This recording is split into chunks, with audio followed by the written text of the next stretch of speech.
Hi, my name's Alyssa. Thanks for watching today. Before we get started, we wanted to fill you in on our church. Here at Grace, we have a mission and a purpose. Our goal is to help people discover truth, decide on Jesus, demonstrate change, and deploy for others. If you're looking for a church, we would love for you to come be a part of what God is doing here at Grace. You can check us out on Facebook, Instagram, YouTube, and Twitter. We would also like to invite you to one of our Sunday morning services. Check out ohiograce.com for a list of campuses and service times in your area. We have a great time gathering for music, hanging out, and learning about who God is and how that affects our lives. Thanks for watching, and we hope to see you here next week at Grace.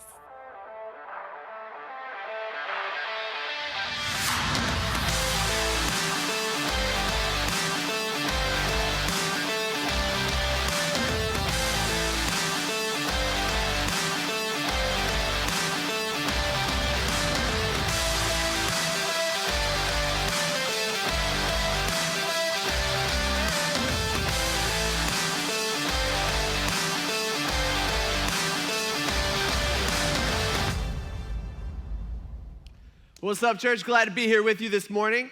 I think we can all agree that when it comes to decision making, we all have questions, right? We all have questions that we want answered, and really we spend our life looking for the answers to these questions. How many of you guys grew up with a magic 8-ball? Anybody? All right, that's more than I thought. I didn't grow up with a magic 8-ball. I knew that they existed because I grew up in the era of Toy Story, and they had one on Toy Story. But I don't think any of my friends had one of these either. But anyway, my kids have a magic 8-ball, and it's kind of funny watching them interact with it and talking to it. Just a couple days ago, they're huddled around this magic 8-ball sitting on the floor, and I hear my oldest son, he asks them a very, very, very important question to him. Like, I'm thinking all the questions that you could possibly ask this magic thing. You know, this is what you ask. He says, "Are dinosaurs coming back?" And he shakes it up, and waits for the answer, and he reads it. He says, "Very doubtful." And then he runs out. He's like, "Dad, what's doubtful mean?" And I'm like, "Man, it means it's not happening, bro. I'm sorry." I'm just like, sorry about that. But hey, kids, like, the reason why the magic 8-ball even exists is that kids, like, want to know what's going to happen. And part of that, what I think that is like a reflection of our desire of wanting to know what God's going to do in our life. It's the reflection of our desire of wanting to know, in a sense, God's will in our life. Like, there's something just inside of us that wants to know that has those questions. And it's not just when we were a kid. This is something that I don't think we ever outgrow. As adults, we still have questions. I mean, think about it. Should I pick this school? We're trying to figure out, what does God want? All right, what major should I pick? Should I pick this major or that major? Should I join this organization? Should I take this promotion? Should I take this job or should I take this job? Should I quit my job? Should I divorce my spouse? Should I leave my spouse? Should I move? Should I buy this house? Should I buy this car? All right, even questions like should I date this person? I mean, even you think about something so simple like that, like, someone comes up. If some of you guys is like thinking back in the day where someone comes up and asks you on a date, that just doesn't seem like that big of a decision. And but it turns into a major decision to where, hey, who am I going to marry in my life? Which turns out to be one of the biggest decisions you ever got to make in your entire life. Do we have, just real quick, can I ask, not trying to put anybody on the spot, but do we have anybody in here that's like dating? No one wants to. Okay, all right, okay. They're like, oh, no. All right, let's not trying to put you on the spot, but let's just ask the magic 8-ball, okay? Let's just say, should this couple right here in the middle row, middle section, should they get married? He says, you may rely on it, okay? I just put a lot of pressure on this relationship right here, all right? Sorry about that. But the magic 8-ball says, so it's not me, it's the magic 8-ball. But those are big decisions, right? Those are big questions that we have that turn into big decisions in our life. Now, we all know that this is ridiculous, right? Okay, we all get it, and I'm glad I'm not driving home with you in the car because that's going to be a super awkward conversation. But it's ridiculous. We know that this is not real. But don't we kind of do this in our life? Don't we, even if we don't run to the magic 8-ball sitting on the shelf or whatever, don't we try to look for signs in our life when it comes to making decisions? Like, have you ever made a deal with God? You know what I'm talking about? where it's like, hey, God, I got this big decision I got to make, and I got to choose this way or that way, and I just don't know which way you want me to go. And so let's do this, God. If I make the next 3, 4, let's say 4 green lights in a row, and if that happens, I'll know you want me to do this. And so we do that, and we're driving, and we're like, okay, all right, pass the first one. All right, second one's green, third one's green. Fourth one, oh man, it's turning yellow. You gun it, And it's like you get past, you're like, hey, that's close enough. All right, God wants me to do this. I knew it. I knew that's what I should do. We think like that. Like we look for signs and we try to make these little, kind of petty deals with God sometimes of we just want to know what he wants for our life. We want to know what does God have for us and what does God want for me. Again, I think that's a reflection of our desire of wanting to know God's will for our life. Now, this desire shows up the most in our life is when we're faced with big decisions. So some of those decisions might deal with health.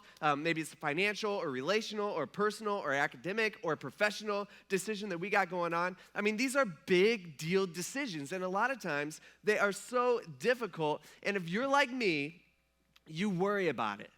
Right? And you agonize about it, and you're thinking through every little detail, every little way, and you kind of, and a lot of times we just hold off. We don't know what to do. It's almost like a lot of times I feel like we put our life on hold, where it's just we can't do anything else until we figure this thing out in our life, and you just don't know what to do. I mean, have you ever been faced with a decision in your life where you're just like, okay, God, I'm listening.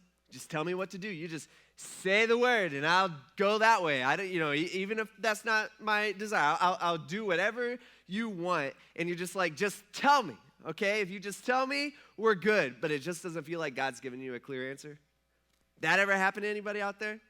All right, it happens all the time. Even when we were first introducing this series a couple weeks ago, I was telling you guys how I got like 3 major decisions in my life, like 3 major things that are like, I don't know, they're like hovering over me that I got to figure out, and I don't know which way to go, and I don't know what to do, and there's so many moving parts that it's so hard to kind of wrap your mind around, and it's just like, it'd be so easier if God would just come to me, or maybe write in the clouds in the sky or something like that, where it's just like, hey, start this building in November, and build this, and hire that guy, and buy this house. Like, if he would just do that for me, I would be so appreciative, and it'd be so, just make my life so much easier, but he doesn't do that. At least not for me. And it's stressful. And again, like I said a couple weeks ago, you could tell me after the service, you could say, hey, Zach, don't worry about it. Everything's going to be okay. All right, God's got this. And, I know that, and I 100% believe that just like you. But I still have to make the decision. Right? It doesn't take that away. And so through this series, what we're doing is we're talking about asking 3 questions that when we're making big decisions, okay? So 3 questions that we're going to be looking at that we should be asking whenever we're making big decisions. And really what we should be viewing this as is like a grid in our life. So if we have a major decision that comes upon us, or maybe we know it's coming, I guess it doesn't really matter. And it's like, okay, I got to do this. I got to figure this thing out. What we should be doing is running it through this grid that we're going to be looking at through this series and try to figure out what God specifically wants. And by the way, if you run your decision-making through the grid, you're going to make better decisions. Okay, you just will. Last week, AJ, he introduced really the first question or the first part, the first filter of this grid. And as Christians, really the first thing that we should do before we make any decision in our life, the first thing that we do before we look at what we want or what our kids want or what our boss wants or what our gut's telling us or what our heart is telling us to do, what our heart wants, or maybe we realize what makes more logical sense or what makes more financial sense. Before any of that, what we should be asking is simply, what does God say about it? Okay, that's the first thing. All right, that's right at the top. That is the first thing that is in the grid. It's the first thing we run our decision through. What is God's moral will? It's the first question. And for some of us, and I'm not trying to pick on anybody, I'm just using this as an example because this is an example that I think applies to a good amount of people. But for some of us, I mean, we might be in our marriage, and it's just like, our marriage doesn't seem like it's going well. in our relationship, like it's just not what it used to be. And maybe our husband has just changed and I don't get what's going on. It's almost like we feel tricked. Like before we got married, everything was good and he was so nice, but now after we got married, they have changed. Or maybe it's your wife and you're like, she's changed and she's not the same person that she used to be. And you've just kind of grown apart and it's just kind of happened over time. And if you're honest with yourself, you're just like, man, both of us are just we're roommates. We're living together. We're just both miserable with each other. And so the question that you're trying to figure out is, should I leave? Should I get that divorce? Should I move on from this? Should I start over? And really the first thing that we do is that's a major decision. I think we can all agree on that. All right, that shouldn't be a decision that we just take lightly. But the first thing that we should do as a Christian is we should ask, what does God say about it? And ironically, on that subject, God has a lot to say about it. In fact, Jesus had a lot to say about divorce. And again, I'm just using that as an example that as Christians, all right, that should matter to us. Like it should matter if we're dealing with a situation that God specifically has already told us what to do, right? He has specifically already told us his will in. And part of that is, I don't know, there's just like for me personally, I've just realized there's something freeing about that. Where it's just like, hey, I don't have to wonder what God's will is on this specific matter or maybe on a matter like divorce because it's like God's already told us. I already know what that is. He's already told us, hey, when it's okay and when you shouldn't. And so many times I feel like figuring out what God says about certain situations in our life, that just makes the decision for us. I mean, if it gets stopped in that first part of the grid, if we get stopped past that first question and we know what God wants for us, then that's it. That should, as Christians, that should make our decision. God's made that decision for us. But the question comes is, what if we're going through a decision that is based around something that God doesn't address at all, which happens all the time, right? I mean, that's maybe the bulk of our decisions. Many decisions aren't addressed by God. Many decisions we don't see in the Bible. Maybe there's not even a principle in the Bible that we feel like even applies to this decision. And we're looking at, hey, you're like at the Y in the road, and you're just like, okay, should I go right or should I go left? And you're realizing that both right and left are both okay answers. Like, it's okay to go both ways. There's not one that's wrong and one that's right. You're just trying to figure out which one should I do. Like, should I take this job or should I take that job? And something I feel like we don't hear much at church or we don't hear much within the Christian circle is I think there's so much evidence in the Bible of this, I think we have the freedom to choose. But we don't like that, right? We would much rather be told by God what to do. Where it's just like, God, just tell me what steps to take and I'll just do that. That'd be so much. But sometimes I think God gives us the freedom to choose. Sometimes we're so messed up.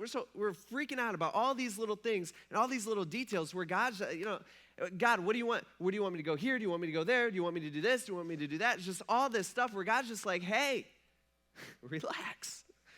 All right? You choose. You can choose.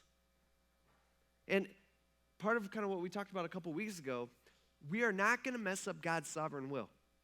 We don't have the ability to mess it up. Okay, what God wants is going to happen. We're not going to mess up his plan. And a lot of times, God gives us the freedom to kind of figure some of those little parts out.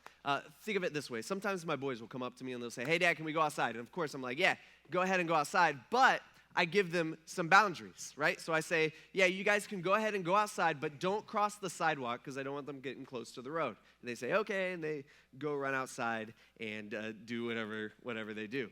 But you know what I don't necessarily want, okay? Like, I'd appreciate this and the fact that they respect me and stuff, but it's like, but this is not what I'm looking for. I don't want them coming up to me saying, hey, Dad, okay, can we go outside? I'm like, yeah, go ahead and go outside. Don't cross the sidewalk. Everything's good. Okay, Dad, what do you want us to do for the first 5 minutes?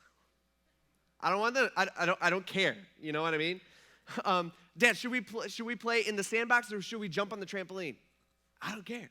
Right, should we go play over here? Should we go play over there? Should we go play in the front yard or the backyard? All right, should we play with this toy or should we play with that toy? I don't care.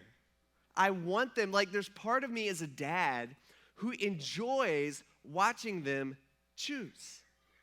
Like I want them to have the freedom to be able to choose within the boundaries that I'm giving them. I want them to have the freedom to choose what they want to do or what they think seems best. See, I think many times God gives us that freedom to choose as well. He does not want us to worry or agonize about all the little details of everything that's going on. In fact, Jesus makes it super plain. He says, hey, you should never worry. We should not be anxious. We should not worry. That should not be a part of our life. That's not good for us. See, sometimes he just wants us to choose with the freedom that he's given us. Now, one thing that we need to pay attention to when it comes to our decision making is, sure, God gives us freedom on many things, okay? He gives us boundaries, and that's where the first question is, what does God say about this? Those are the boundaries that God has given us. And then within those boundaries, God's given us this freedom, but there are some things that we still need to check on. And really what we need to do is I want us to pay attention to any tension that we might feel. Have you guys ever felt tension when making a decision? Isn't that like the most annoying thing ever? Like that's the whole problem right there, is that we feel tension. Like a lot of times when we're faced with a big decision, there's just tension there. Like it's one of those things that we can't like put a finger on, and it's there. It's something, I don't know, you're just like, I don't know, man, something just doesn't feel right. I feel uneasy about this. Sometimes we call it our conscience. Sometimes we just feel uncomfortable, and we hate that feeling. It's there a lot of times, and we just hate it because you know what it does? It causes us to question our decision. It causes us to second guess what we're leaning on. And by the way, I think that is very, very good for us, right? Like if you think about it, we hate it, but that is actually really, really good for us. Now, what I'm not saying is that you need to follow your gut feeling every time. I'm not saying that at all right? I'm not saying follow your heart. We know that our hearts are super messed up and sway us in the wrong way. I'm not saying, hey, if you feel tension about a decision that you're making, that decision or that way that you're leaning is completely wrong. That's not what I'm saying at all. I'm not saying allow the tension to dictate the decision that you make. I'm saying allow the tension to bother you. When you're making a big decision, and if there's any, hesitation or tension in your life or about this decision, I think it's a very, very good idea to pay attention to that and to pause. In fact, I think we should allow that tension to bother us. That helps us make better decisions in our life. And we actually see this take place in the life of David once. In the Old Testament, we are introduced to David as a young shepherd boy. All right, he's just a kid. And one day, this old prophet named Samuel just kind of shows up at David's house and says, hey, David, guess what? You are going to be the next king of Israel. God has picked you to replace the king. And he anoints David as king, and then the prophet Samuel, he leaves. There's a problem that's going on here, as right when Samuel does this, is that Israel already has a king. Right? He's got this king named Saul, and Saul wasn't doing a very good job in God's eyes, so God decides to replace Saul with this kid named David, and but he decides to do that, but just not quite yet. And so some time goes by, and eventually David, he has his legendary battle with Goliath. We've all heard about that. And when David kills Goliath, this man who is supposedly unbeatable, who is undefeated, David becomes an instant celebrity. And when David kills Goliath, David's only like a teenage kid. All right, and so it's this huge thing, this huge upset that we all love to hear about. And David becomes an instant celebrity. And so everybody knows of this kid named David who killed the champion Goliath. And because of this, David becomes even more popular than King Saul, who's just not a very great guy. In fact, the people of Israel, the women of Israel, okay, even more, they start making up songs saying, hey, King Saul is so awesome, he's killed his thousands. But David, the teenager David, he's killed his tens of thousands. And everybody views David as this huge warrior. And of course, because of that, as we would all expect, Saul becomes super jealous of David. In fact, Saul tries to kill David on several occasions. And so because of that, David, eventually he has to leave his home. he's got to leave his family, and he has to leave the country as Saul tries to hunt him down. But there are a few hundred guys, around 600 men, that actually leave Saul and kind of join up with David and follow him, knowing that David will be the future king. And so at this point in time that we're going to be looking at today, David and his small army of 600, merry men, they're wandering around the desert, trying to avoid Saul as his huge army is coming and hunting them down. And we see in 1 Samuel chapter 24, it says, when Saul returned from pursuing the Philistines, that's just a neighboring country that they were always at war with, it says he was told that David is in the wilderness of En-Gedi. And so Saul took 3,000 of Israel's fit young men and went to look for David and his men. All right, so Saul goes, and he's searching for David. And if you know this story, know anything about this story, you know that this is about to take kind of an interesting turn, and it gets a little weird here for a second. David finds out that Saul is pursuing him, that Saul's coming, and so David tells his men to hide, just kind of scatter. Hey, find a place here in the desert, in the wilderness, find a place to hide, wait till Saul and his army goes by, and then we'll reconvene and we'll run the other way, is his plan. And so David picks out a cave with a few of his men, and he hides. In the meantime, Saul happens to be passing by this very cave that David happens to be hiding in, and nature calls. You know what I'm talking about? Saul's like, okay, I need to find a place private. He's got to use the bathroom. And so Saul is looking around. He halts his whole army. He's like, hey, I'm going to need a good, 5-10 minutes here. He probably grabs his magazines, and he goes looking for the perfect cave for him to have a little privacy, but also be close by his army. And Saul happens to, by chance, pick the very cave that David and his men are hiding in. Interesting, he's doing that for some privacy, and there's a whole bunch of men that are just watching him the whole time. So that didn't really work out for him. But picture this, right? Not too much, but picture part of this, I guess. David and his men, imagine how it would have been to be there within reason. David and his men, they're hiding as far back in the cave as they can go. They're way back there. There's caves everywhere in this region, and they're in the dark, and they're watching the entrance of the cave, knowing that Saul and his army are close by. And then sure enough, in the entrance of the cave that they're all looking at, suddenly Saul, the enemy, the man who's hunting them, the man who wants to kill them and their families, all right, he just appears. And for Saul, it's super bright outside, right? It's in Israel, the sun is beating down on him, and so he goes in there. His eyes aren't adjusting. He can't see all that well, and so he goes in just enough to where he can still have some light, but he can also appreciate his privacy. And he takes off his robe. He sets that aside, and then he turns towards the entrance of the cave and squats down. Okay, that's what Saul does. And think about this. What are the odds, right? A place that has hundreds and hundreds of caves. What are the odds that out of all the caves, Saul picks that one? And he's got his back turned towards David and his men, and let's be honest with ourselves, he's in the most vulnerable position ever. Not the circumstance, it's a vulnerable circumstance. You know what I'm talking about? You don't want anybody messing with you when that's going on. And he's there, and this is a God thing, right? It has to be. There's no possible way that this could just happen on its own. And everybody in that cave, except for Saul, recognizes this. They're all just like, you got to be kidding. God is so crazy. I can't believe he allowed this to happen. They start whispering to each other. In the next verse, it says, so they said to him, these are David's men. They're like, hey, David. Only quieter, probably.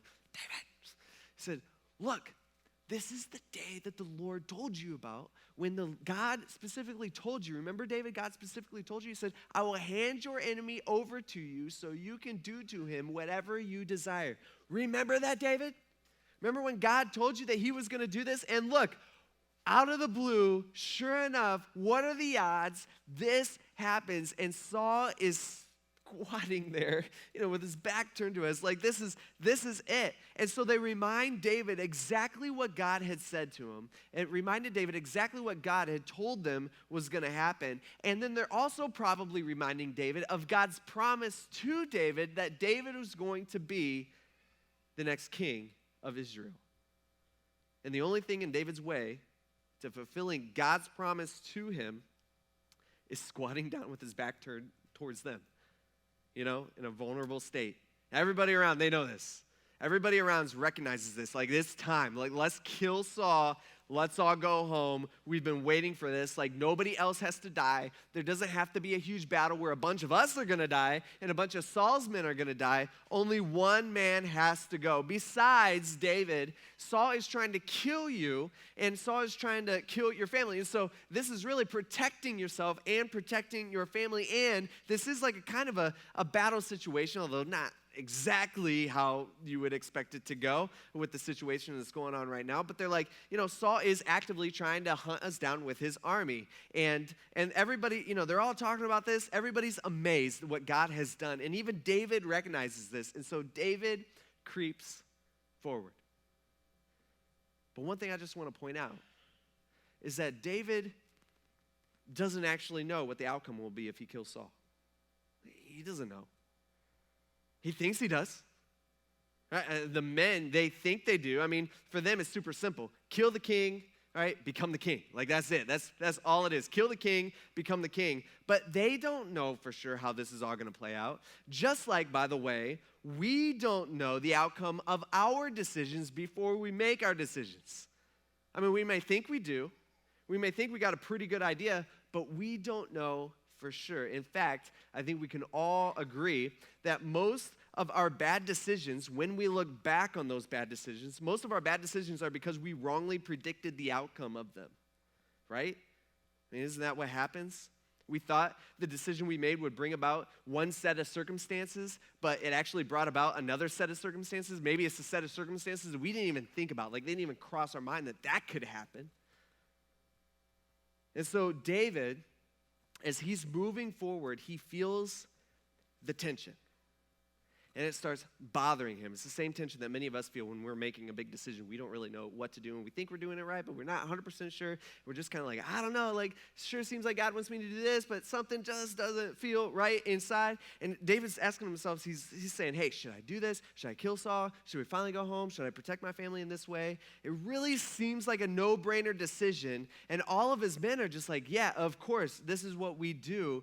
But something's just not sitting right with David. Something is not sitting well. It just doesn't feel right.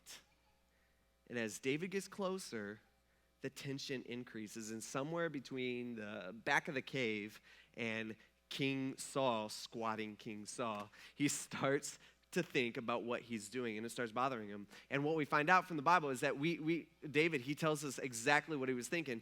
David starts questioning himself. He says, okay, as he's creeping along, he's got his knife out, he's getting ready just to slit his throat. He starts asking himself, he's like, well, who made Saul king?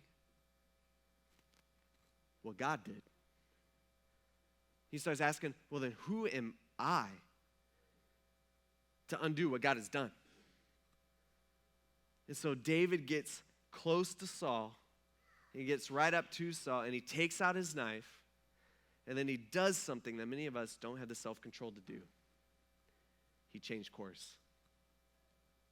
In verse 4, it says, then David got up, and he secretly cut off the corner of Saul's robe. And when he does this, David, he sneaks back to the back of the cave to his men, who are all like, you missed, like, bro, what's going on here? They're all watching. It says afterwards, David's conscious. He sneaks back to the back of the cave. All the men are just like, what are you doing? Like, this is our chance. God has literally given him to you. And even then, we see David's conscience bothered him. Right? It didn't just bother him when he was sneaking up, getting ready to slit his throat. No, it bothers him because he had cut off the corner of Saul's robe. Like, even that is, he's like, oh no, what have I done? Like, I shouldn't have cut his robe. Like, that's the king's robe. Like, that's messed up. And he said to his men, he's like, no, we're not doing this today. Like, this is not how it's going to go down. As the Lord is my witness, he says, I would never do such a thing to my Lord. He's talking about King Saul. I would never do this to my king, the Lord's anointed. I will never lift my hand against him since he is the Lord's anointed. He said, hey, God made Saul king. Who am I to take it away? I know God's promise that it's gonna be taken away, but I don't want to be the one to do it. Who am I to do this? It says, with these words, David persuaded his men, all right, as they're listening to him, and they're just like, you've got to be kidding me. You know, some of the guys are just like, all right, well, if you're not man enough and you're too much of a coward, David, to do this, I'm going to go do this to protect my family. I'm going to take care of this. And David did not let them rise up against Saul. He holds them back. And then what happens? Saul left the cave. He's finished, and he went on his way. Opportunity gone. Opportunity just over. And so Saul and his army, they start going on their way, and just a few minutes later, they hear a voice, and someone says, hey, my Lord King. And 3,000 heads turn back to the entrance of the cave. The cave, by the way, that Saul had just walked out of, and sure enough, there is the very man that they have been hunting and trying to kill for so long, holding a piece of cloth. And Saul knows exactly what that cloth is from, and he turns around and he looks, he's like, dang it. You know, he's like, okay, he cut that off my robe, and Saul immediately recognizes, actually every man there that day knew who the better man was. And so Saul, because of this, and because David spared his life, Saul turned his army around and he went back home. And so that day, David doesn't become king. God doesn't fulfill his promise to David that day, just like he hadn't for the last decade or so, that David's been waiting, and David doesn't become king. But just a few months later, 7 chapters later, Saul and his army, they're fighting the foreign nation, the Philistines, which we had already looked at, and the Bible tells us that a random arrow from a random archer is just shooting it at the Israelite army, hoping to hit something, happens to hit Saul in a crack between just in the sliver between his armor, and kills Saul. And David then gets crowned king. And it's interesting because that's just a few months later. You know this went through David's mind, right? Where he was just, as all these events take place and David's crowned king, you know David's probably like, man. Right? This, by the way, is like how I feel many of us have felt as time has progressed after a decision has been made for us. It's just like, man, why didn't God just tell me? Like, man, if God would have just told me that just a few months later that everything was gonna end up like this, that some random arrow from some random archer would just randomly hit Saul in the crease of his armor. Like, if God would have told me that, man, that would have made the decision making in that cave a few months ago, 7 chapters before, so much easier for me. But God doesn't tell him. He doesn't show up in that cave as David's creeping up with his knife, saying, whoa, hey, take it easy there. Put that thing away. All right, God doesn't do that. He doesn't say, hey, you need to relax. I got this taken care of. Don't worry. I'll take care of Saul. I got a random archer been waiting to use. He's going to take care of it. He doesn't tell him any of that. Just like God doesn't tell us what's going to happen in our immediate future. But it's okay. The tension that David felt that day saved him from making an unwise decision, even with all the pressure from his buddies, even with the logic going on in his head, even when it's like, well, this is so obvious, this has to be from God, even with all of his friends' lives at stake, even with his family's life at stake. But often we ignore the tension, right? There's like a little voice in our mind, I don't know just how it is, where for us, we're just like, act now, decide fast. Like, that's just how we make decisions. And by the way, that sets us up for some bad decision making. Like, it just does. And so for us, as we're walking through life, trying to figure out what we should do, which way we should go, what road we should take, we don't have to make some weird deal with God. We don't have to go to the magic 8 ball and go, okay, should I take this job? All right, it says yes, so let's do it. Like, we don't have to do any of that. When we're faced with a big decision, what we should be doing is running it through the grid, all right? First question, what does God say about it? And if God says something about it, decision made. In theory, should be. Whether we follow it, that's a different thing. And then if God doesn't say anything about it, then the question is, well, do we feel tension? Is there something about it that just bothers us? Is there something that, I don't know, just like doesn't feel right, like some gut feeling. It's that tension that we all hate. It's the tension that makes us second guess our decisions, or second guess the way that we're leaning. And if we do, that's good. We pause. Let it bother you. Be okay with that. If you do this, you'll make better decisions and you'll have fewer regrets. Next week, we will talk about the third point, or the third question that we need to ask within the grid. And so make sure you're back here next week. But just remember, as we go through life, we got to figure out decisions. We got to make those hard decisions, those complicated ones. God has given us the freedom to make decisions that that aren't right or wrong. Not a moral thing. But we should pay attention to the tension in our hearts. Let's pray. God, we thank you for this day. And God, we thank you for giving us the freedom to make our own decisions on so many things. You allow us to decide for ourselves, and you want us to. God, we ask that you would help us as we make decisions in our life. Number one, to have confidence that, hey, I have the freedom to do this. God has given me, you, Lord, have given us the freedom to make these decisions. God, help us to run our decision-making through the grid, first looking towards you, 100%, no matter what. Number one, what do you have to say about it? And when we find out that whatever decision we're making, you do have something to say about it, Lord, help us to have enough strength and help us to have enough trust to obey you.